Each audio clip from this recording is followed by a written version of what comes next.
حیران رہ جائیں گے کہ ایک طرف ایسے گاندھی جیسے سہولت کار اور شامی صاحب تو مخلص بندے ہیں بہرحال، لیکن وہ اس پراپوگنڈے سے متاثر ہوئے اور انہوں نے بڑی غلط گفتگو کی۔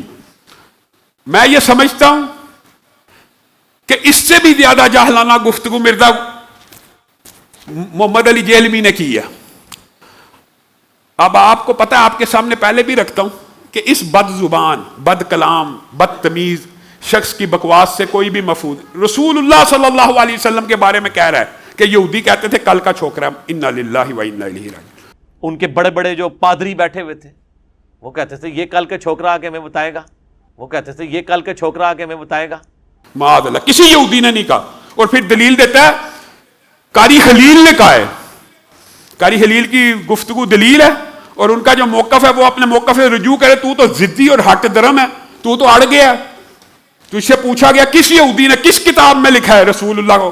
کوئی جواب نہیں۔ اس کی جواب یہ ہے، وہ جی قاری خلیل نے کہا۔ یہ دلیل ہے، کسی یہودی نے رسول اللہ صلی اللہ علیہ وسلم کو کل کا چھوکرا نہیں کہا۔ اس سے زیادہ تلخ الفاظ کے ہوں گے، لیکن یہ الفاظ نہیں کے۔ اور تو کہتا ہے صحابہ تو شے کوئی نہیں، فلاں تو شے کوئی نہیں، بنو امیہ ایسے ہیں، حسین تو شے کوئی نہیں، اور اہل تشیع کی غیرت بھی کوئی نہیں جاگی کیونکہ ان کا سہولت کار ہے۔ حسین تو شے کوئی نہیں، اور عقل کے اوپر پردہ ایسا ہے، اللہ تعالیٰ اس طرح کے جاہلوں کی زبان سے ایسے الفاظ ضرور ادا کرواتا ہے جو ان کے لیے باعث سے سبکی ہو جاتے ہیں۔ کہتا ہے امی اور مائیں جو ہوتی ہیں یہ کہتی ہے اپنے بچوں کو کہ ہم نے تجھے اپنا دودھ معاف نہیں کرنا، آگے ہے اتنا بد زبان۔ یعنی رسول اللہ اور صحابہ کے بعد سب سے اہم اور محترم رشتہ کون سا ہوتا ہے؟ ماں کا۔ اس کو بھی نہیں بدبخت نے بخشا۔ کہتا امی تے شاہی کوئی نہیں، اے تے اپنے چکراں چ لگے سن، دودھ نہیں بخشنا، اور دودھ بھی تہاڈا نہیں سی۔ ماں جی تسی تے شاہی کوئی نہیں، ٹھیک ہے، امی کیڑی شاہب ہے، میں دودھ نہیں بخشاں گی، وہ تیرا دودھ تو ہے ہی نہیں تھا، تم تو اپنے چکروں میں تھے، اللہ نے اولاد دے دی۔ اتنی غلیظ اور گندی گفتگو کرتا ہے۔ اور اس بدبخت نے قادیانیوں کی اب سہولت کاری میں اگلا سٹیپ کراس کیا۔ وہ تو دلائل آپ پہلے ہی سن چکے ہیں کہ میرا گولڈن کوٹ ہے، فلاں ہے، فلاں ہے۔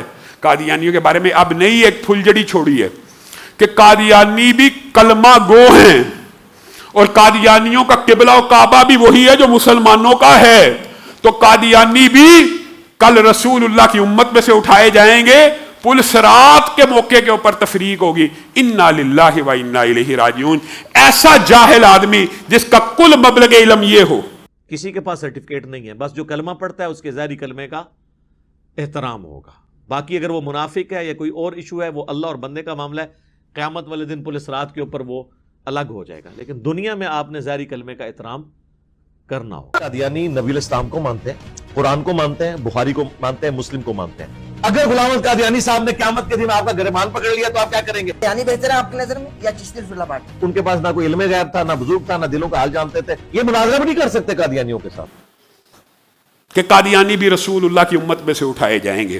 تو اس طرح کے گستاخ سہولت کار قادیانیوں کے اور رافضیوں کے ہوں گے تو معاشرے میں تو پراپوگنڈے کا ایک اثر ہوگا، اور شامی صاحب جیسے لوگ بھی اس پراپوگنڈے کا بڑی آسانی سے شکار ہو جائیں گے۔ اے بدبخت آدمی، مسیلمہ کذاب، جو تو نے لاجک پیش کیا اس لحاظ سے وہ بھی رسول اللہ کا امتی ہے، کیونکہ اس کی اذان میں بھی اشہد ان محمد رسول اللہ پڑھا جاتا تھا، اور وہ بھی رسول اللہ کے کلمہ پڑھا کرتے تھے۔ تو نے یہ عجیب دلیل دی ہے کہ یہ قادیانی بھی حقیقت میں جی کلمہ گو ہیں، اور جو رسول اللہ کی ختم نبوت کا منکر ہو جائے، اجماع صحابہ، اجماع امت، رسول اللہ کا اپنا فتوے کے مطابق وہ رسول اللہ کی امت میں سے نہیں ہے، لیکن اس کو شوق ہے قادیانیوں کو رسول اللہ کی امت میں اٹھانے کا۔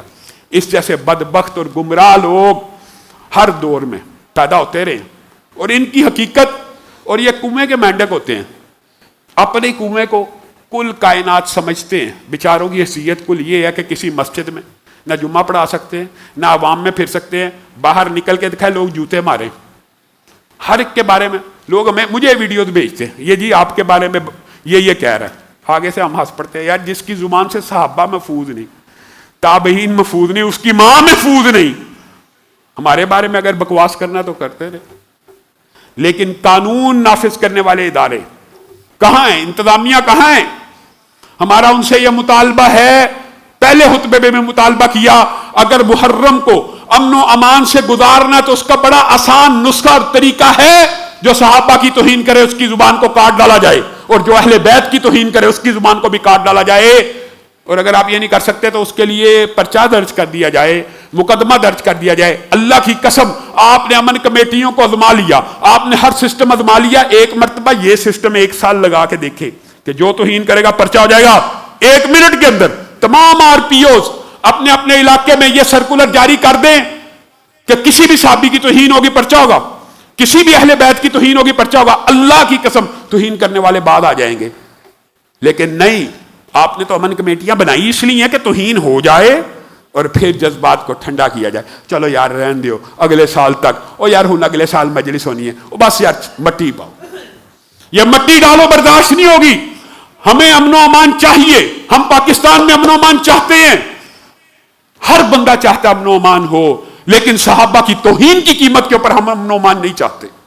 صحابہ کی توہین ہوگی تو مقدموں کو درج کیا جائے گا، اگر آپ نے مقدموں کو درج نہ کیا تو پھر احتجاج کیا جائے گا۔ اللہ رب العزت جو کہا گیا، جو سنا گیا، اس کو سمجھنے کی توفیق عنایت فرمائے۔ سبحان ربک رب العزت عما یصفون وسلام علی المرسلین والحمد للہ رب العالمین۔